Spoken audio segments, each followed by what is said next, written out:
Fable is a beautiful open-world action RPG, packed with drama, jeopardy, and high-stakes choices that change the world. But at the heart of Fable is a game within a game.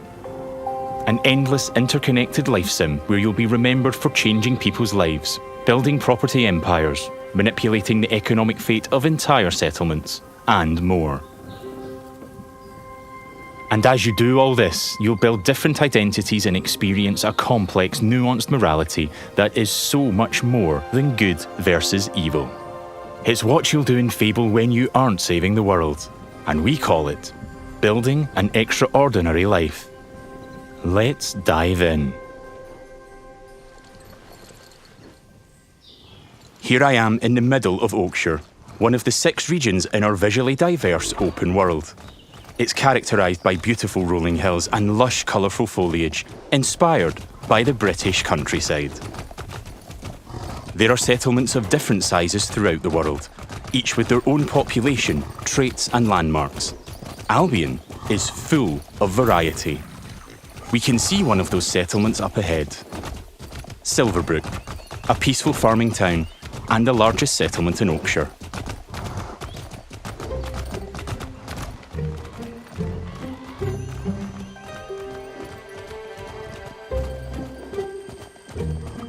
Silverbrook is all about farming, so it has an almost unhealthy obsession with vegetables, which can be seen in every detail of the environment. It's in how the villagers have decorated their houses, their shops, and their streets. It's even in how they dress their scarecrows. When I enter a settlement, I quickly run into the beating heart of Albion. Its people. There are over 1,000 handcrafted, fully voiced NPCs, each one with their own job, home, routine, relationships, and memory. None of these villagers are scripted dressing. They have emergent behaviour powered by real-time systems. They go to work, they go to bed, they have hobbies and families. Sometimes, they just want to spend time in the pub. Albion feels alive because its people have lives. I've never been to Silverbrook, and because I've done nothing of note yet, Max the stable hand here is completely indifferent to me. Got a minute? What do you want then? So, if I ask him to follow me... Follow me. I don't deal with randos. He won't, and he thought I was weird. That's fair.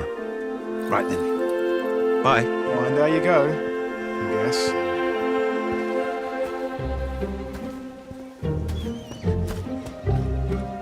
In the story, I'm here investigating if there's a connection between Isabel, the powerful red-cloaked hero I'm pursuing, and the strange magical incidents being reported in Silverbrook. Is that a hero? Right. I've heard something about giant vegetables and a hero called Arden, who lives nearby. Maybe they could help me find Isabel. And it seems there's a bit of a commotion in the town square. Let's see what's going on. Someone needs to tell this little brat what's what. Oh, hero, can you do me a favour and get this bloody kid away from me?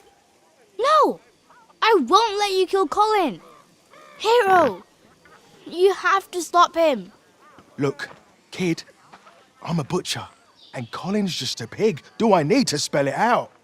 But I'm not like all the other pigs, am I, John? Oh, Look, I am not having this conversation with you again, Colin. Did I just understand that pig? Oh, yeah, the novelty wears off after a bit, trust me. Colin's special! Please. We can eat something else at this little travel feast. Well done. People are expecting a hog roast, kid, and I've been preparing this pig for ages. But I've only just learned to communicate. Who knows what else I could achieve? I've got potential, hero. Don't let me end up on a spit. Please. Well, this certainly qualifies as a magical incident. What you're seeing here is not a cinematic. It's just one of the hundreds of story conversations in our game. We have over 2 hours of high-quality, performance-captured cinematics, just like the ones you've seen in our trailers. But in these conversations, you'll make hundreds of branching dialogue choices that change what happens and how people feel about you. It's important to note that every choice has a consequence. It's up to me if Colin lives or dies, and I think he should live. I mean, come on, he's a talking pig. Let the pig live. Yes! Thanks, hero. I knew you'd understand. No hard feelings, John.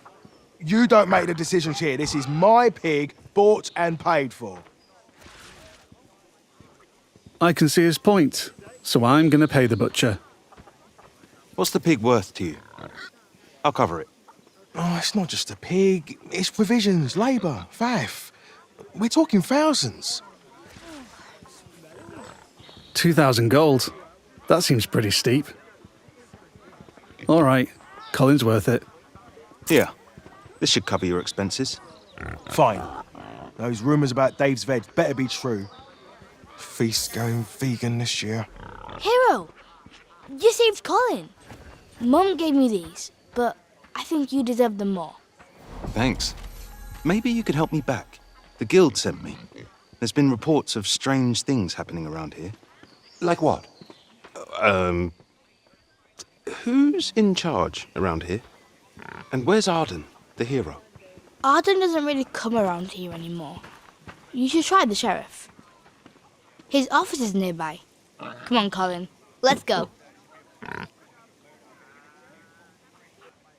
I've spared Colin's life.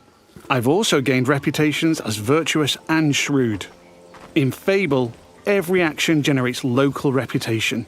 You'll eventually be known for the reputations you build, and everyone will judge you on their own moral terms, often directly. And this is at the centre of our complex, nuanced take on morality, evolving beyond just right and wrong. It reflects real life, where morality is multifaceted and subjective. One person's good is another person's evil. Even being merciful will divide opinion. Let's chat to some other folks and see what they think about me. Hello there. Hey, you're that hero. This is Jack the Beggar. He's a commoner who's unemployed right now, which is a shame, given he's a hard-working sort of person. On the right is how he feels about me. Jack likes my virtuous reputation and thinks I'm principled. Other NPCs might feel differently about my choices, because each has their own moral view on the choices you make. There are lots of ways to interact with NPCs. I'm going to give some gold to Jack, because he seems nice, and he's a bit down on his luck. For you. I hope it helps. Oh, this is going straight in my pocket. Cheers. He was grateful for that, and he felt I was being kind. Let's give him a bit more. Here. Don't spend it all at once. This takes the edge off. Thank you. That made an impact. I've gained a reputation for being kind, and I'm known for it across Silverbrook. Everything you do has a consequence. Let's leave Jack. So long. You're like a breath of fresh air, you know? I do like Jack, though. Maybe I should buy him a gift. There are lots of shops with different stock across Albion. Let's go to the general store across the street to see what they have. Every business has NPCs working in them as part of their daily life. Just like Megan here. This is some quality stuff. Welcome, hero. What can I do for you? Doing my deal to save Colin gave me a shrewd reputation, and Megan here is a fan. She's an ambitious commoner, and she thinks I'm savvy because of my earlier deal-making. Every NPC has unique characteristics driving who they are and what they think of you. You know what? Forget Jack. He's dead to me. I'm going to try flirting with Megan. Phew. Is it hot around here, or is it just you? Well, aren't you confident? Between you and me, I've always wanted to swoon. That went well. Megan thinks I'm charming and flirty, and I've started to build a reputation for it in Silverbrook. Let's ask her out on a date. Do you want to grab a drink or something? Would you believe you're almost what I'm looking for? Clearly she's interested, but I'm not worthy of her time just yet. She wants to date an entrepreneur who owns their own home and only wears fancy clothes. They're high standards. She is ambitious after all. All right, I'm invested in taking Megan on a date. Let's go. I'll be back, I'm sure. You have a smashing day. First, I'll need to buy a business to get a reputation as an entrepreneur. In Fable, I can literally buy any business. I could buy that bakery across the street, or around the corner, I could buy one of the stalls. But you know what? I think I like the pub, the Silver Trough. It's simple to buy a property. Interact with the deed outside the front door to see income, price, and the number of people employed there. To be honest, I've always wanted to own a pub, so let's buy it. Maybe this is the start of my business empire. I'm a proud new pub owner. Now I can set prices and wages, and I can manage the staff. Every villager performs differently. Here, Susan the bartender is great with customers because she's caring. And that's giving my pub an income boost of 10%. Thanks, Susan. The pub's understaffed though. As the new owner, I should probably sort that out. And guess what? I know just the hard-working fellow. Let's go back to Jack the beggar. They're so pure.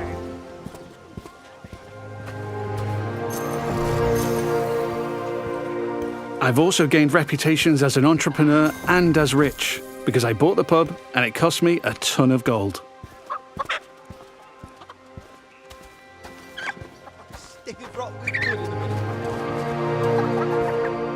Jack, you're no longer dead to me.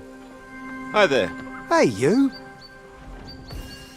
Jack still likes me for my kindness earlier, but I like that Jack is hard-working, so I'm going to give him a job in my pub. Got a job, if you're interested. I can probably do that, yeah. I can hire anyone, providing they like me enough to accept my job offer. Great. Jack is thankful I've made a positive impact on his life. He's no longer a beggar, and he's now a bartender. Cheers. Yeah, makes sense. There are so many other people to talk to. Villagers react to the reputations you build, They'd help with anything. and they remember the things you do to them. Now the pub is fully staffed, and Jack can head off to work. Incredible. Take your time, Jack. Next, I need some fancy clothes. Let's head to the tailor. What a cheeky charmer. There are lots of places I can update my look. Tailors, hairdressers, tattooists. And every settlement has different options available. There are rare outfits to discover in the more dangerous parts of Albion too. There are tons of options to create a unique look for your hero.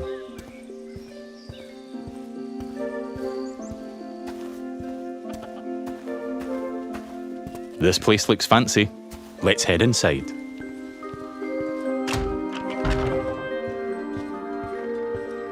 This is the tailor, Rhiannon. So much choice on offer. We're closing soon. Just like real life, wealth is a divisive topic, and Rhiannon has her own views. In stark contrast to the ambitious Megan, she's very much not a fan of rich entrepreneurs, and she thinks I'm out of touch. Which makes sense, given she's humble. Let's have a look at what she's selling. Fancy clothes, hopefully. Can I see your stuff? Don't waste my time. Rhiannon's jacking up the prices by 80% just for me. Looking closer reveals why. That's just how much she hates me. This is just one example of where your choices ripple through all the interconnected systems. And here I've got our character customizer. I'm free at any time to find a wardrobe and change a bunch of different things about myself. I can change my skin tone, body, head, hair, and lots more.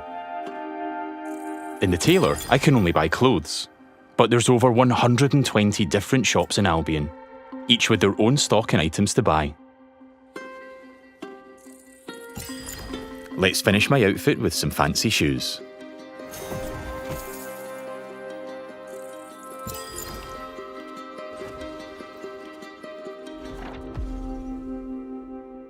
See you, Rhiannon. Take care. Yeah, alright. We don't get on, but it's been a pleasure. Now I'm really looking the part. Let's check on my relationship with Megan. At any time, I can dip into property and people screens to track my loved ones, of which there could be many, because I can have relationships with everyone in Albion if I like. It would just take a while. While I'm here, I can see the reputation cloud on the right. It shows me what I'm known for in Silverbrook, as an entrepreneur, rich, kind, shrewd, and virtuous. On a single moral scale, these reputations would be seen the same way, as absolutely good or evil. However, as we've seen with Megan and Rhiannon, Fable's morality reflects the complexity of judgment we see in the world today, where everyone has their own moral view. The last thing left for Megan is to own a home. I'm a bit short on cash though, seeing as I paid a fortune to save Colin and bought a pub. But since I've bought it, I've been earning passive income, so let's swing by to collect it. The people of Silverbrook all have their own nuanced, subjective view of who I am and what they think of me. But if I don't like my reputations in Silverbrook, I can pay the town crier to change them. I give them gold, a lot of gold, and they spread a new reputation for me. If you're rich enough, you can change what people think of you. Here I am at the Silver Trough, now under new management. Let's head inside and check in on our employees. There's Susan, my star bartender from earlier. Well, aren't you a do-gooder? Hey, you. Working hard? Just who I wanted to see. You. Oh, she fancies me because she thinks I'm compassionate. Sorry, Susan. I only have eyes for Megan. Keep at it. You and me, boss. You and me. Hey. And there's Jack. Let's say hi. How's it going? Just working. You know me. I knew you'd work out, Jack. He is a hard-working commoner after all. Keep up the good work. Farewell. See you, boss. Things seem to be ticking over in here, so I'll head downstairs to the income chest to collect my profits. Looking good. There's an income chest in every business I own and every property I live in. It means I don't have to go to each individual place, and I can collect all my income from any of them.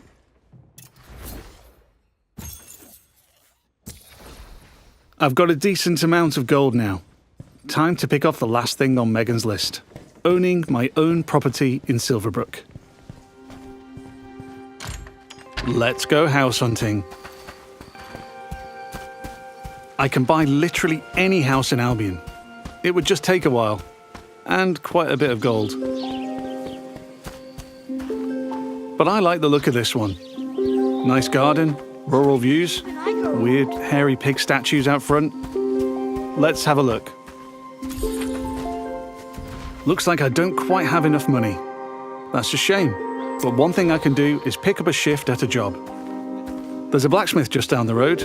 Hopefully I can go earn enough gold there. Going on dates, buying properties and businesses, and doing jobs are all part of the interconnected Fable experience. It really adds to the sense of immersion when I can take a break from saving the world to change the lives of the people around me and discover how the simulation reacts. I could play this part of the game forever, and I'd never run out of systemic toys to tinker with. There's a couple of jobs to take on across Albion, but today I fancy a try at blacksmithing. It's as simple as walking up to the anvil to start a shift. No prior experience required.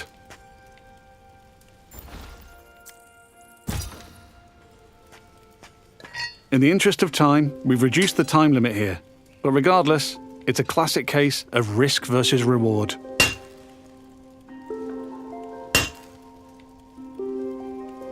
I'm constantly having to balance speed versus precision, while trying to earn as much as I can.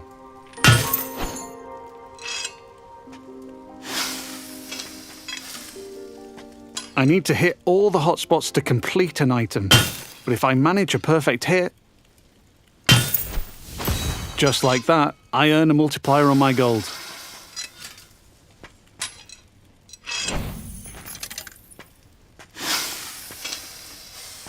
That's a successful shift completed. I can return to the blacksmith anytime to earn more gold and gain blacksmithing experience while building my reputation. I've now got just about enough gold for the house. Let's head back down the street and buy it.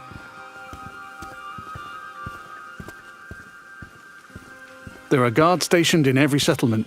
They're always there to keep a watchful eye on the villagers, and probably 2 eyes on a hero. If I get caught committing crimes, I'll find myself in trouble with the law, and that will change what people think of me.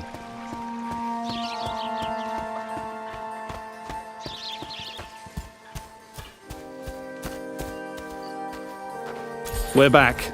Let's buy the house.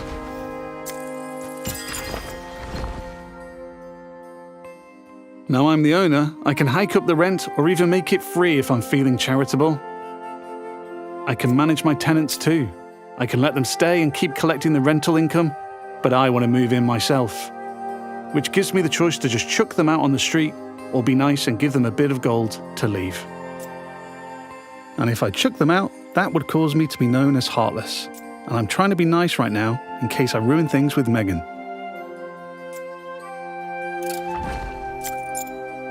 And now I'm free to move in.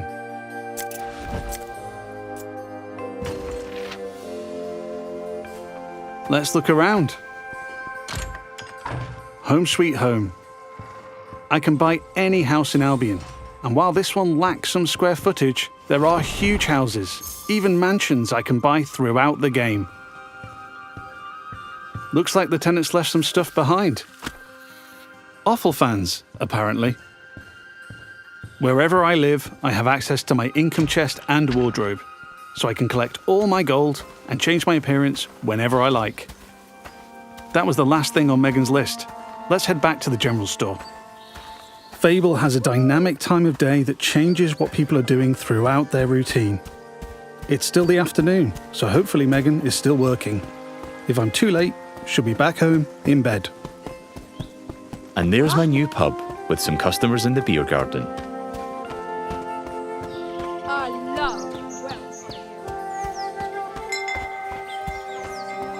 Now we're back at the general store. Let's find Megan.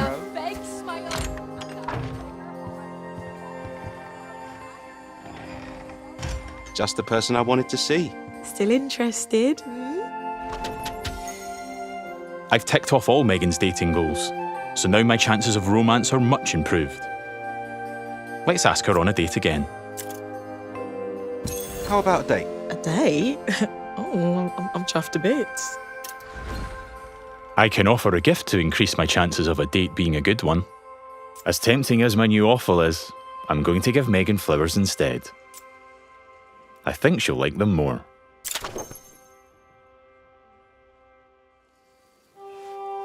Here we are on a date at the Silver Trough. Hope I'm getting free drinks.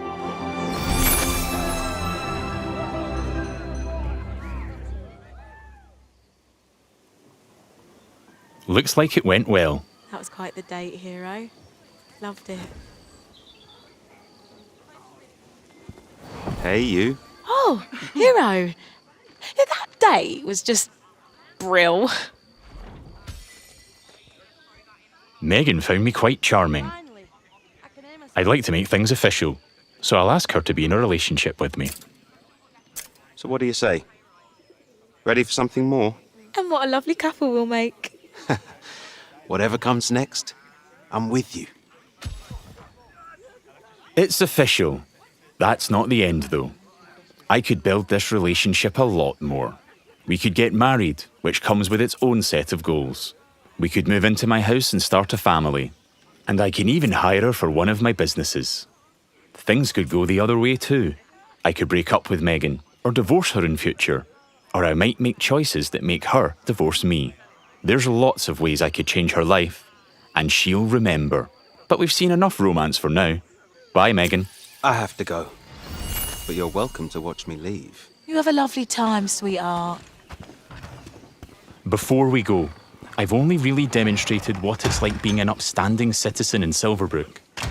Our game is one full of contrast, though, Modest. Yeah, I like it. where I decide the kind of hero I want to be. So let's briefly explore what it's like if I'm not so nice. Hi, Susan. Nose to the grindstone. Love to see it. Lovely to see you, boss. Sorry, Susan. You're fired. Yeah. You're fired. Sorry. You're gonna regret that, swine. She's not happy about that, and she thinks I'm being heartless. But because in Fable morality is subjective and varies from person to person, not everybody will have a problem with that. There might even be someone who fancies me because I'm heartless. Villagers also react to my physical actions. If I start firing arrows around the place, they'll start to perceive me as reckless.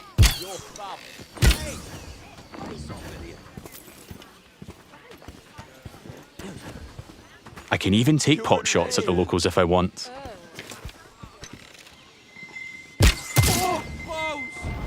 And now I've gone too far, but I'm in the mood for a fight.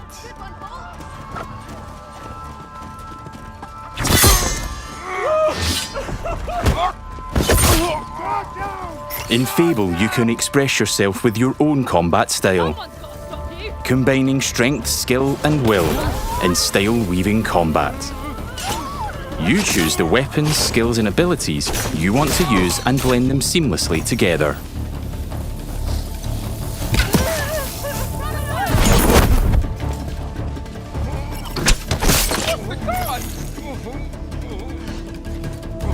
Stay still, please.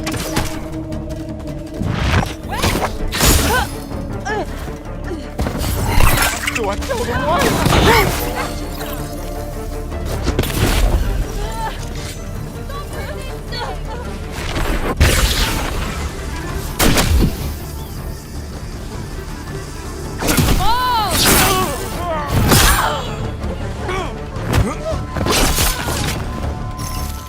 I'm putting up a fight, but backup will keep on coming until I leave Silverbrook. Peacefully or not. I think a tactical retreat is probably for the best. Now I have a bounty on my head which will grow with more crime.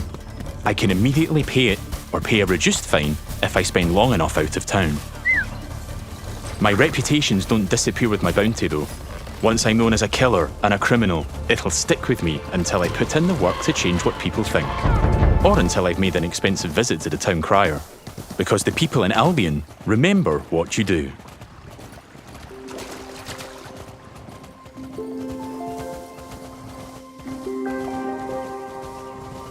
Over the past 25 minutes or so, I've bought a pub and a house, been a landlord, and changed a beggar's life. I've customized my look, saved a magic talking pig, fought the law, and I've built a relationship with just one of Albion's 1,000 handcrafted, fully voiced NPCs. And here's the reputation cloud again. I'm rich and charming because of my spending habits and my relationships. I'm also a criminal and a killer due to my reckless behavior and fighting with the guards. Yet, I'm shrewd for saving Colin and an entrepreneur because I bought the Silver Trough. I've built a complex, rich identity in Silverbrook, which the people there will react to through their own moral view. I'm not simply good or evil. I'm so much more than that. There are many more settlements across Albion to explore. My identity is mine to create in each one, and everyone will have their own perspective on what I do as I build an extraordinary life. Thanks for watching, and stay tuned for more in-depth Fable information as we move closer to our launch.